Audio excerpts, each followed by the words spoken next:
Do you ever feel overwhelmed when you get into arguments? Overloaded, overstimulated, either too much emotion or too little thought? Do you ever wish you could just be articulate, eloquent, and neutral during arguments? I did. And when I listened to this short book within 5 hours on Audible, the effects were palpable. Shetty's 8 Rules of Love made a huge difference in how I perceived all my relationships in life. Not just my family, romantic, and friendships, but also my relationships in workplaces. So here are the 8 main lessons I took away from Shetty's 8 Rules of Love. Feel free to jump around to whatever is most relevant to you. Number 1. Learn to love being by yourself and book time in your calendar to do fun things alone. Things that you didn't think you could do alone, like going to the movies, going to the driving range, going to the beach to surf, and just going to a cafe. Start with places that are easy to be alone and then work your way up from there. So examples of places that are easy to be alone are like the library, a cafe, going for a run. As Mihai Csikszentmihalyi, author of Flow, puts it, the most effective practice of developing a skill is often done while being alone. Studies done showed teenagers who enjoyed solitude were better at performing a certain skill since practicing alone provided more states of deep work and improvement. When we avoid solitude, we struggle to develop our skills. And so what I took away from that was that I need to have just more alone time, not just for my own emotional and mental health, but also for my career and work progression. Having dedicated, undistracted alone time and being okay with that alone time helps me develop those skills where I practice alone. Number 2. You attract what you present to people. If you present money, you'll get someone who values money. And if you put something into the world, you get that back. When we present ourselves to the world, we are signaling the dynamic we want, what we think we deserve. It made me reflect, why am I constantly attracting people that have qualities that I'm not in alignment with? And then I thought, maybe I should change the values I'm presenting. I want people in my life who are honest, family-oriented, and easygoing, and I realized I wasn't putting that out into the world, and from that, I had to course correct. Number 3, work on your purpose and your own life goals independent of your partner or other people. If you want to truly love someone, give them your best self, then you have to be your best self. Much as a depleted parent has a harder time caring for their child, a person who doesn't take care of their own purpose has a hard time supporting their partner in theirs. About a year ago, I was so unhappy with my life and it seeped into all my relationships, family, friends, and romantic relationships. I wasn't focusing on making my life a good one. I was instead just chasing things that aren't truly important to my long-term vision of life and chasing short-term pleasure rather than fulfillment. This completely eroded my relationships. Thankfully, I was able to turn it around because for me, my biggest fulfillment comes when I'm working on my purpose. And this book really helped me process that. Number 4, the 3 C's of transformation for any new skill you want to learn. Number 1, coaching.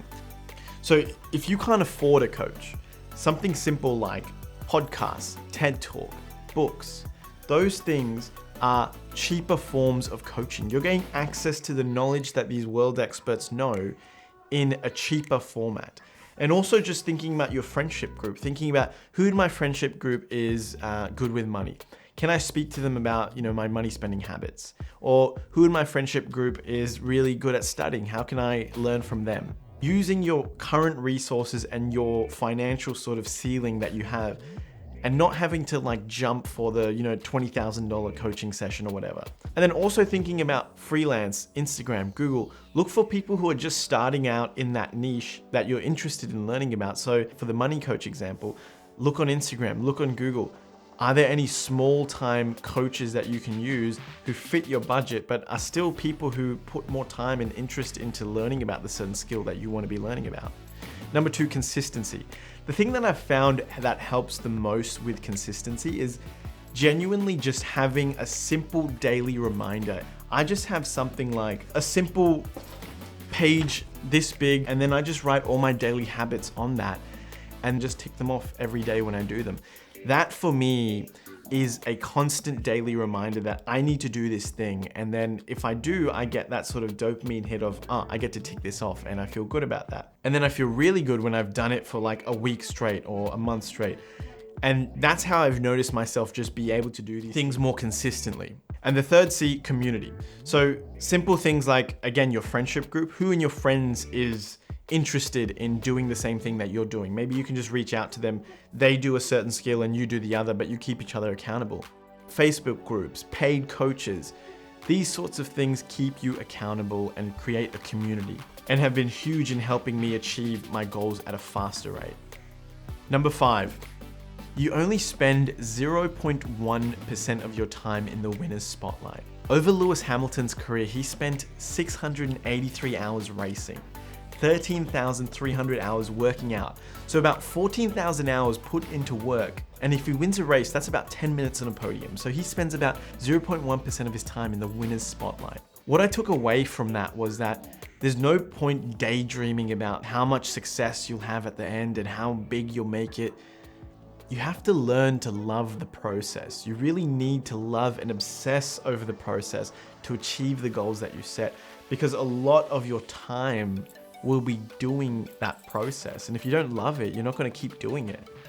And so it also made me think, how can I make the process more enjoyable for me? So for example, when I set up to shoot a YouTube video, before I shoot that video, I actually will play music that I love and just make an ambiance and vibe that I enjoy, so that that process is less of a stressful experience and more of a happy experience.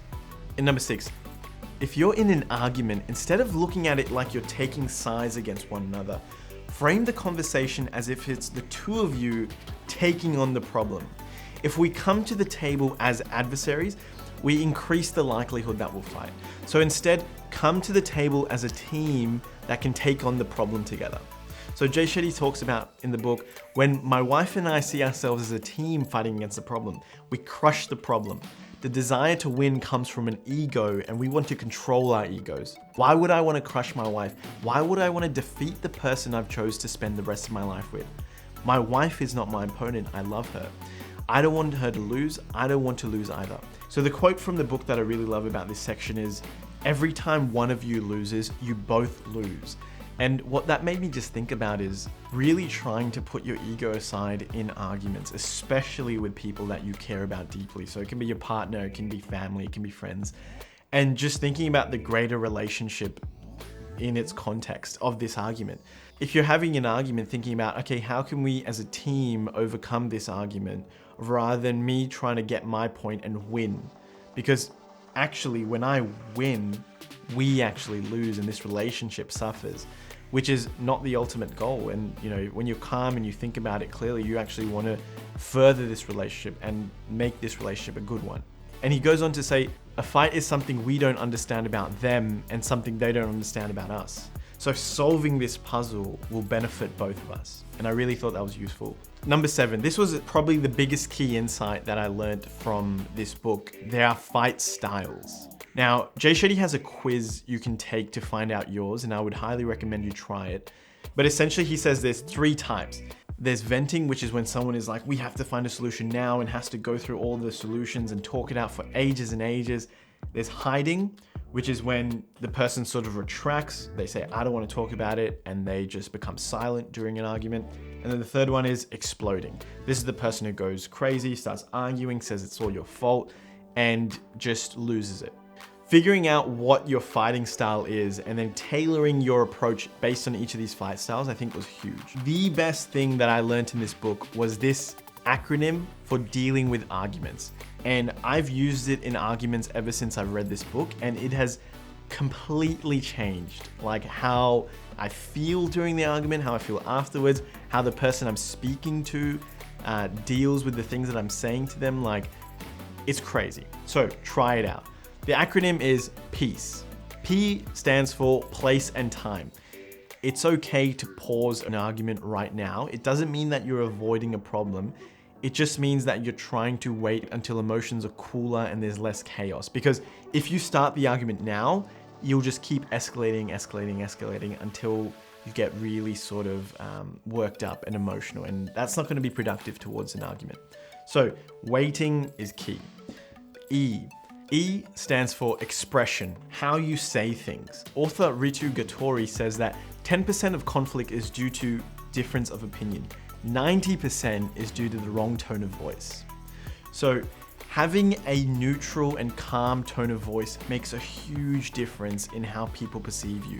Even just working in my job as a doctor, I've noticed that when I have to speak to patients about something difficult, coming across in a way that's condescending or judgmental or critical really doesn't help them understand the situation, because if they feel attacked, that sort of alerts their ego. And it happens to all of us, it happens to me as well, that if someone just says I'm lazy or something, rather than hearing them out and seeing, actually, is there a part of myself that I could be better and work at, my ego will be alerted and be like, oh, I can't believe this person's saying I'm lazy, how dare they? And then rather than taking the chance to improve myself, I focus on being defensive. And that happens for everyone. That happens for me, it happens to your partners, your friends, your family. So you got to think about your greater goal. If you want to speak to someone and actually get them to hear what you're saying, alerting their ego, which is an inherent part of everyone, isn't going to do well. So then rather than doing that, doing it in a way where you can get your point across without causing their ego to flare up. So essentially what Jay says is that he says criticism is lazy communication. It's not constructive, compassionate, or collaborative. And so rather than being critical to people, look for ways to communicate that other people can consume, digest, and apply your input effectively. And I thought that was huge, because there's so many times that people will want the advice or whatever you're trying to tell them, but they won't take it because their egos are coming up. So instead of just telling them harshly or critically something, try and make it in a way that they can digest it easily. Jay Shetty talks about offering them a love sandwich, where you deliver them a piece of constructive criticism between two slices of positive feedback. And I don't know, I don't always use that, but I think just think of it as give suggestions instead of criticism. So applying this for me, where I find it really useful was recently I had a disagreement with someone in my life about the tone of voice with how they speak to me. And so the way I brought it up was, hey, when you say this, it makes me feel this. Rather than trying to argue with them and say, you don't know how I feel and you argue with me and you're disrespectful, rather than accusing them of this is what they make me feel, I just said, when you do this, this is how it makes me feel. Could you instead do this because I respond better to this? Just something simple like that.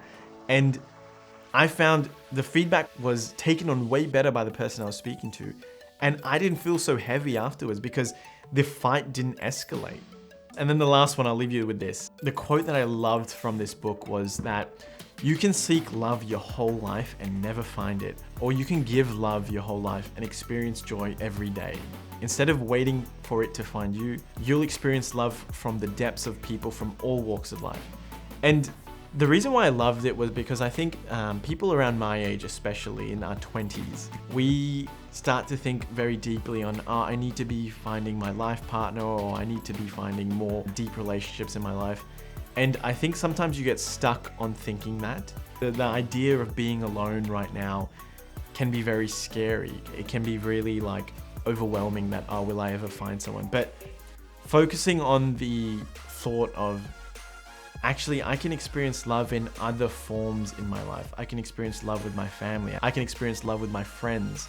And not only that, but I don't have to wait for love to come into my life. I can just give it and still feel it in that way. And so that was a really nice thing that I read from the book, and it sort of just has stayed with me because it made me reflect, what are more ways I can show love in my life to people who I care about? And I always really enjoy those sorts of things because I love connecting with people in my life, and it's always a very meaningful thing. I hope you enjoyed this video. This book, The 8 Rules of Love by Jay Shetty, was one of the best books I've read in the last year.